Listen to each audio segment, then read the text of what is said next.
A flashback over a decade ago, when mysterious gates opened up, unleashing creatures that were immune to regular weapons. Thankfully, a new breed of heroes emerged, hunters with supernatural abilities, ranked from S to E. The twist? No upgrades allowed. What you start with is what you are stuck with. Fast forward 3 years, and Jin-woo is labeled the weakest hunter, firmly stuck in E rank. He joins a dungeon raid led by Song Ji-yeol, teaming up with Ju-hee and other hunters. His weapon of choice? A knife so ineffective it might as well be a toothpick. Meanwhile, Chairman Go Gun-hee is filling Woo Jin-chul in on a government initiative. The essence stones harvested from fallen monsters are like gold for crafting powerful weapons, while mana stones are more like budget batteries.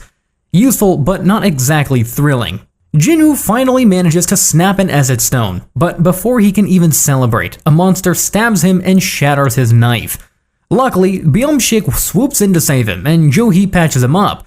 Just when he thinks he can leave, Byung-shik announces the discovery of a tunnel, because, of course, there's always more to uncover.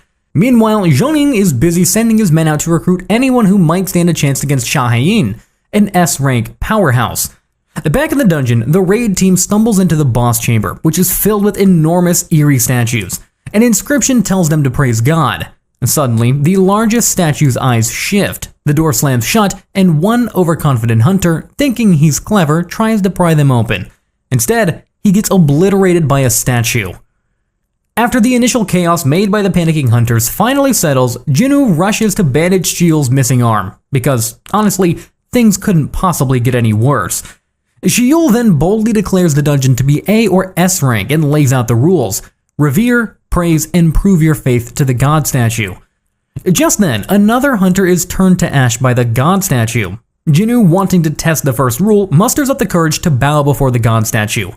When nothing disastrous happens, he encourages everyone to follow suit. The statue then flashes a creepy grin, which is definitely not a good sign. Byung-shik stands up and notices that the statue isn't attacking. Everyone takes his cue, only for the statue to rise and approach them. Jin-woo quickly suggests they stick to the rules and praise God. One hunter, feeling confident in his ethnology knowledge, kneels and begins to praise in an elaborate manner. But it turns out this god isn't impressed and the statue crushes him flat. Panic ensues as the hunters scatter, but the weaponized statues aren't making it easy. Jin-woo soon realizes that only the statues holding instruments aren't attacking. Just in time, he grabs one, and the others follow suit. The statues start playing music, and finally, the god statue settles back down. Crisis averted, until Ju-hee points out that Jin-woo is missing a leg, which she can't heal.